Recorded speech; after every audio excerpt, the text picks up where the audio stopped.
wellnesscouch.com, streaming wellness into your lives. Welcome to Nourishing the Mother, featuring your hosts Bridget Wood and Julie Tenner.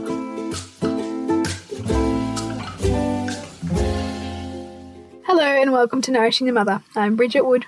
And I'm Julie Tenner, and we would love to remind you to jump onto nourishingthemother.com.au and sign up to join our tribe with your name and email address.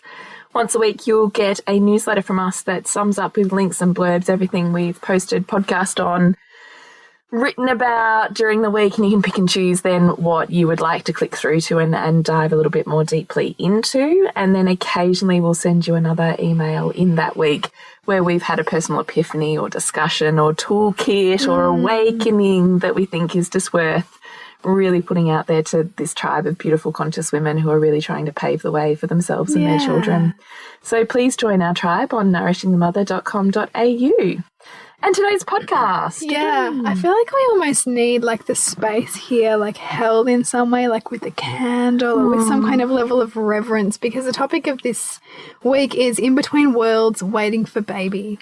Because Jules is on the cusp of welcoming this baby into the world, and there is nothing quite like that time in a woman's life. Yeah. You know, when you are just on the precipice of transformation. It's true, isn't it? Yeah.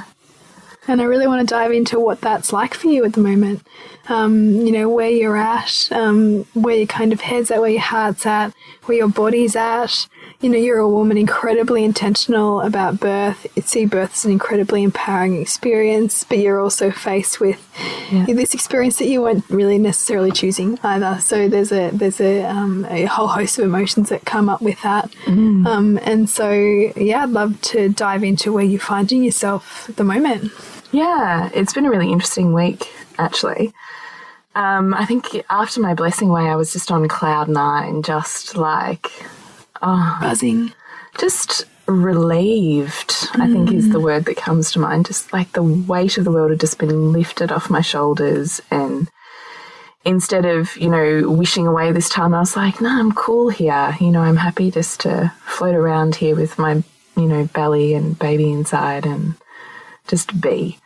And incredibly infatuated with my children, just like could eat them. I love it. Just like just constantly thinking, oh my God, you're so amazing. And at the same time, I'm in my head going, you know they're not too. But my heart just like going, oh my God, you're just incredible. Just come closer. Cuddle me. And every time I was like this ridiculous, I don't know, pick this poster child, first time parent, anytime any of them said anything or did anything, I was like, you're just so amazing. it's like this. Vomit. I know, totally, right? But at the same time, completely loving it. Yeah. Like, how often do we have these full-bodied, drawn-out experiences of just really loving our children? Yeah, it's pretty profound. Like, I know they don't come that often. Yeah. There's always someone that you're upset about. Which for me then came in the form of my husband.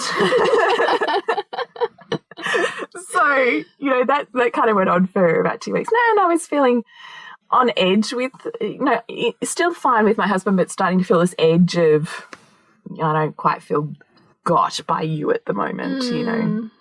I could feel it kind of breeding. And this week I had the most uncontrollable anger. Like, just... rage. And every time my husband would walk in the room, I'd be like, he'd just have to walk near me to, you know, give me, because he's got this big bushy beard at the moment, and I would be looking at this beard approaching me going, don't touch me with that. You know, like just ridiculous shit. Like just recoiling. Just ridiculous. Yeah, and I'd be, you know, avoiding him, and then I could tell he was kind of picking up on my repulsion kind of vibes and kind of giving me the look like, what's up with that? You know? And at the same time, I'm like, nothing, you know, and walking off, like, just ridiculous. And then just angry. Angry all the time. Angry at the fucking chicken who is not breeding with my other chickens and making babies. Why am I feeding a rooster that is not doing anything? And then my dog would not stop barking. And I bought this barking collar for this dog, and the stupid dog is still barking because the barking collar is not working for me. It worked for my husband on Sunday. It is not working for me today. You must need to hear that dog's barking. And then I'm ringing him on the phone going, the fucking dog won't stop barking and the collar is not working. What do you do? Like this uncontrollable anger. This has been my week. So good. One of my friends actually said, I didn't see you at school today. You all right? And I was like, I'm fine. I'm just like a banshee. There's nothing I can do with this anger. I can't do anything with it, And then I'm starting to get a bit irritated with my children. So if they're not moving fast enough, I'm like, get moving. It's just ridiculous. But at the same time, I know it's completely irrational. It doesn't matter though. So I think sometimes when you're in the grips of it, you can't even wade through it. I'm consumed by this beast. It's like your voice says one thing and your brain goes, "What the fuck was that?" But you can't stop saying it. I know. Anyway, so today I had a child-free day, which is lovely. And I planned to go to acupuncture, and my doula had messaged me, Brie, and she'd said, how are you doing? I said, uncontrollable anger this week, da-da-da. And she wrote back to me, well, anger's just a mask for sadness. Mm. And actually, that was the only thing that was different yesterday. So I had really peaked yesterday with my anger and could feel tears just wanting to well up all of the time. But I was really busy yesterday with kids, so I couldn't have the space to just really let it out. And so I'd messaged my husband during the day and said, I really need you to take over tonight and I need space to cry. And he was amazing. Like last night he was amazing. He swept in from work. He just said, go do whatever you need to do, gave me space, blah, blah, blah. But I couldn't actually do it. Wow. I thought, this is shit. I've bloody created the space in which to cry. And now I've got the space. There's no tears. Wow. But even just the creation of that space, I suppose, just settled me a little bit because then I wasn't so antsy with him. Anyways, then today my friend and doula said to me, it's just hiding sadness. So what are you sad about?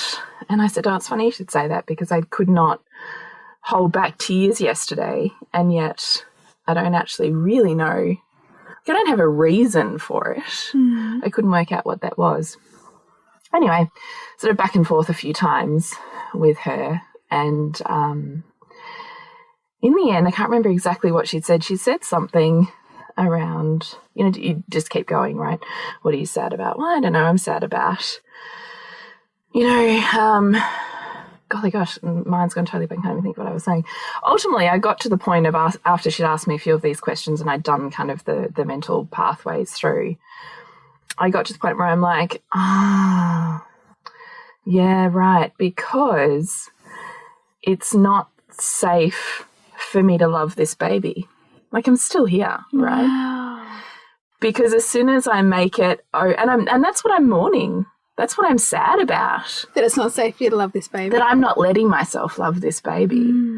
Because if I let myself really open up to the feelings of love, which are already there, but if I actually stopped protecting myself from feeling them and let myself feel them, who would I be? Well, it wouldn't be me, would I?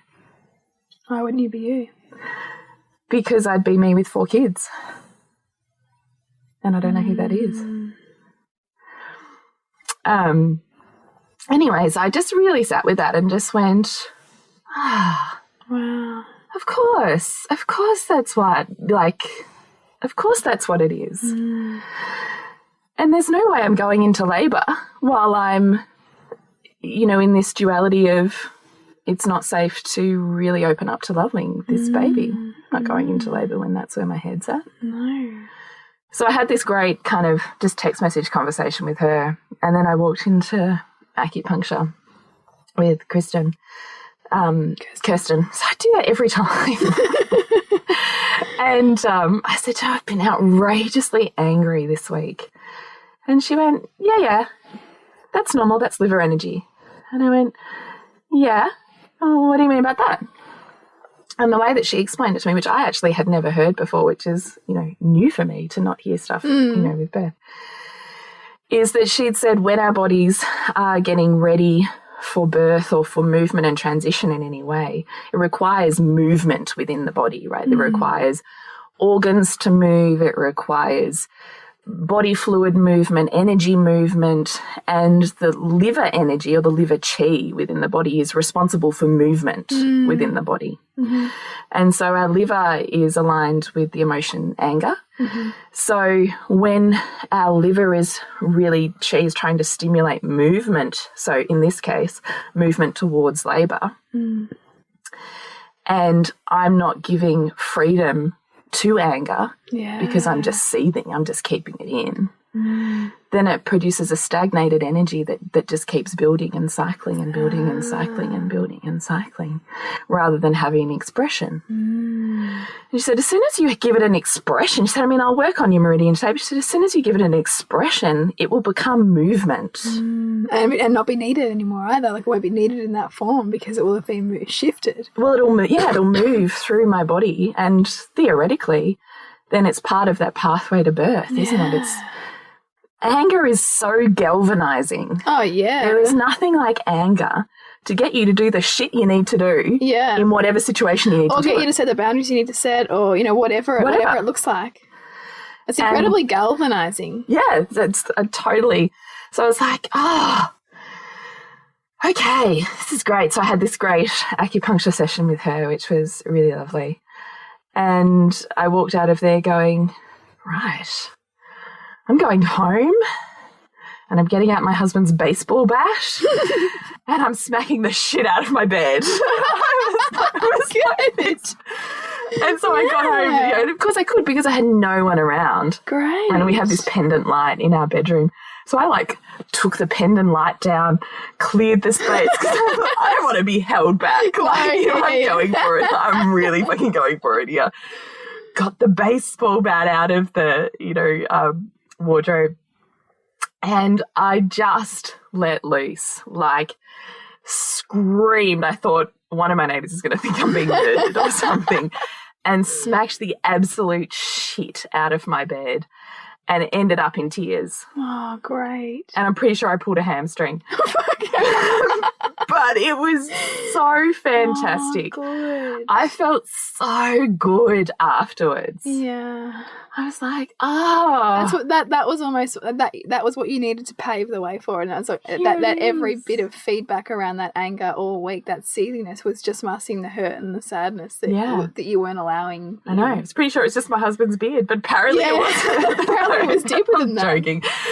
But it was great, and it was great to actually be so energetic that I could get to the point then of melting.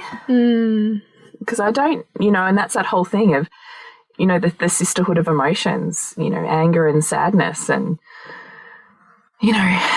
that duality that exists with every emotion is one's often masking the other when it's over exacerbated. Yeah. And they're always paired, right? So whenever you're so deeply stuck in one, then there's the other that you're not allowing the expression of or willingness to see. Yeah. So what did the crumbling offer you? Like, what was there any more welcoming or love or shifting that was able to happen?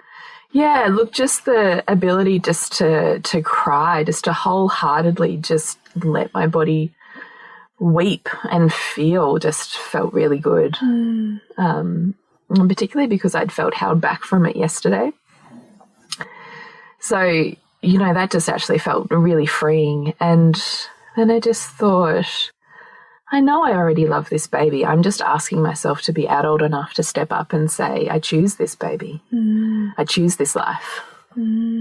Rather than sitting in my victimhood of safety net of, well, it chose me. Yeah. Yeah. Because that's far safer, right? I don't have to own anything when I say that. And you can also, whenever things don't go the way you want them to, you can blame that, right? Like, I didn't choose this. Yeah. You're doing the work to own your choice of this. And really, you know, I have separated myself a bit from this birth, I think, emotionally, because, you know, I haven't allowed myself to really sit in the love of that, you know. And yet I've sat here moaning and bitching about, I'm so fucking over my body and I just want this baby out of my body. Well, this baby is not coming out of my body until I create the space in which to welcome that. So, you know, today was really cathartic. And anyway, then I went to my mum's after that, and she'd made this beautiful warm lunch for me. And then I went and had a nap. Oh, how lovely. Oh, so nice. At your mum's house? Or At mum's, yeah. Oh. At mum's. And then she sent me home with dinner. Oh, my God. I know. And we've just, you know, hung out here together, and it's been really lovely. And, you know, my husband's joked about the bed all night because I left it out on the bed just in case I needed to go back to it.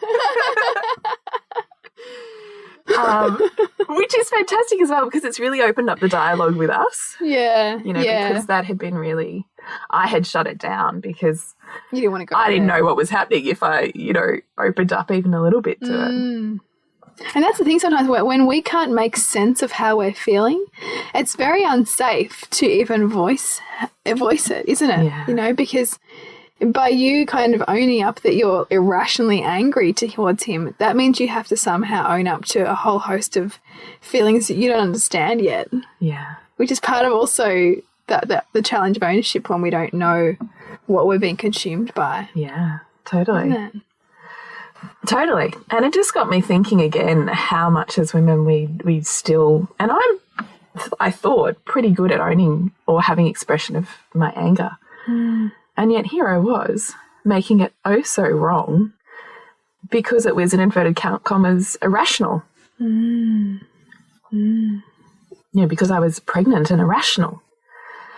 But the truth is it's not, is it? It's always there for a reason. There's always wisdom in it. I know. And yet I had talked myself out of that. Yeah, you almost kind of just labeling it as just one of these things. Yeah. As opposed to a feedback. As opposed to something to understand. Yeah.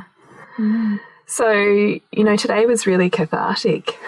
And now I'm feeling much softer and more present and more open. And, you know, I've listened to my birth playlist today and, you know, just let that heart space really open to this baby. And, you know, that feels lovely. So the funny thing is now all of those, you know, really galvanizing emotions have moved through my body. I feel much more settled to stay here longer. Whereas when they're all happening, I was like, get the fuck out of my body. I can't handle this anymore, you know, da-da-da-da-da. Whereas now they're moved, I'm like, this is okay, you know, one day at a time. Yeah. I don't have to think about, oh, my God, another 2 weeks of this or whatever. You can just be like, today. How much freedom there is in that. And I mean, this is, you know, for the women who perhaps might be looking at having their first baby soon, or maybe their first or second, and it's that whole diving into the unknown and what you can't control. I mean, this is a great, you know, journey of all of those incredible emotions that we don't always understand, but how to give voice to those. Yeah. Because I was saying to my sister-in-law today, who's about to have her first baby, you know, how I'd, you know, got to the point with my son. I think I was almost 40 weeks, like one day short of 40 weeks. And I had, you know, told this whole story in my head. Oh, no, I'm going to go 2 weeks over. Like, you know, I was really just kind of getting crazy in my head about how it was going to go and projecting forward and getting anxious and, you know, that whole story that you start to play out.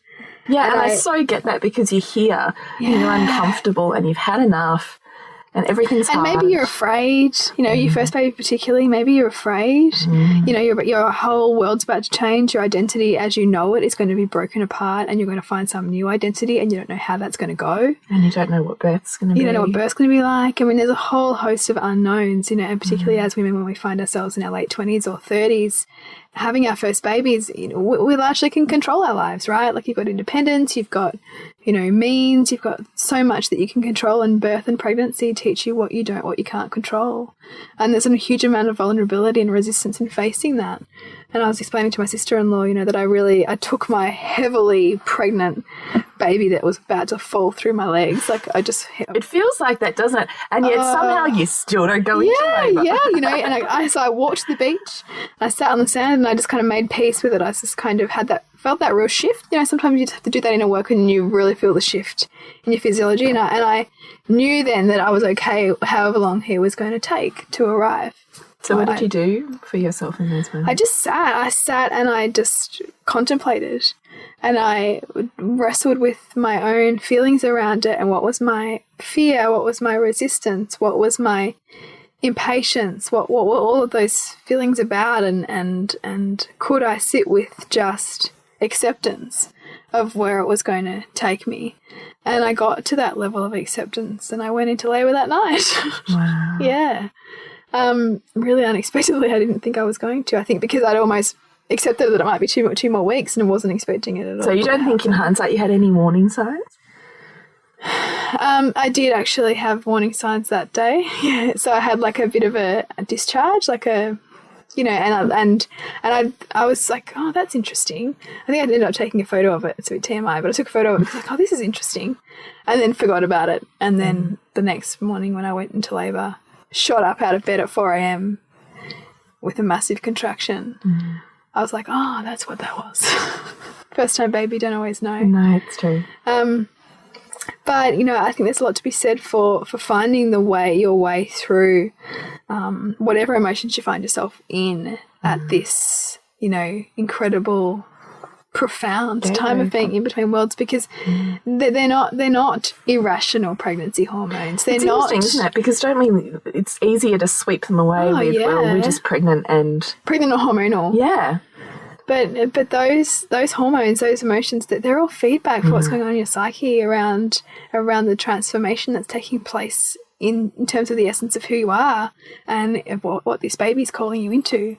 They're feedback, right, to be understood. And it's a beautiful share that you've given us around how you have unpacked your week of crazy anger, paving the way to sadness. No, I just love what you said. I just really totally resonate with you that we can think in our rational head that, we've got this, or it's, just pregnancy or just hormones, but all of the emotions, regardless of the state you find your body in, have a purpose.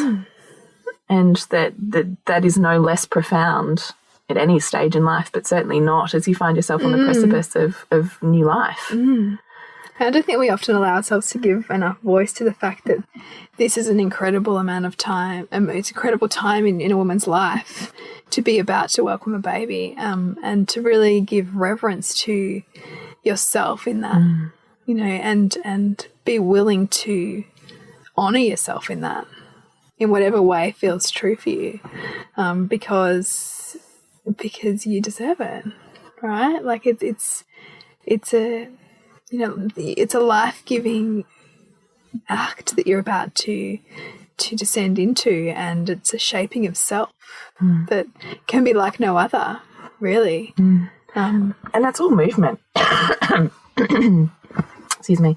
It's all movement. So the emotions are there to move something within you. Yeah. And when you're willing to go with that movement, or to create a situation in which you can resonate with that emotion and move it, then you'll often find transformation and shifting at the other side. Because this whole pathway of birth is not just simply the hours you're in labour, it's the process of becoming mother during pregnancy, and certainly the closer you get to that, and certainly afterwards. Right? And I love, what you've said also about how, as if this baby was going to be able to come in when I'm like this. We're even bringing awareness to your own openness and your own spaciousness for the baby is something that in most of Western culture around birth there's zero, relevance to. There's zero awareness around your Readiness. own readiness, right? Birth is never one factor, right? Birth is never because the baby's head is this far down, or because you're this many weeks, or like birth is such an intricate cocktail of so many factors of readiness. And the emotional psychological is not to be underestimated, because as I've said before, birth is so much more about what's up here than what's down there. Yeah. And unless we're willing to really dive into what's up here, I just don't know how well down there goes. And it hit home for me today, where I think, you know, I'm a pretty empowered, conscious woman who I would consider as largely well supported. And yet, had I not prepared my birth team enough to include within it practitioners to support me in this journey, I wouldn't have got to where I got to today. No. And I just thought, you never know enough, right? No. Well, that's the thing, right? Because as soon as you think that you've got it, you're going to get the next challenge to show you how much more there is to then integrate and learn. And just that's the why importance of team. To the team and the importance. Who you build around you. Yeah. And, I mean, I actually mentioned this to my sister-in-law was, you know, the importance of having the right support, the importance of having the right people listening. But, you know, everyone comes to birth in their own way and comes to pregnancy and that transition into motherhood in their own unique way. And I guess we get what we need. It might not always be what we want, but we get what we need to help us grow into our next evolution. Yeah. But again, it's like those, you know, the challenges. We can mine the wisdom faster when we ask the right questions.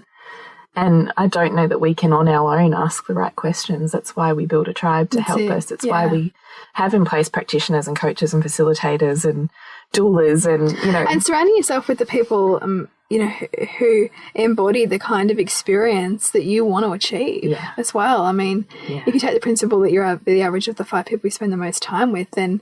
Same for birth. Same for birth, right? Absolutely. Same for parenting, same for anything. You know, if there's something that you deeply value, then you find the people who do it the way that you want to do it. And you see what it is that works and what doesn't work, and you make that, you make your own version of that. And that, I mean, it's totally... I'm quite sure everyone's story around birth. I mean, if you see everybody around you having, you know, a highly interventionist birth, then you think that's normal. You don't realise there's any other way.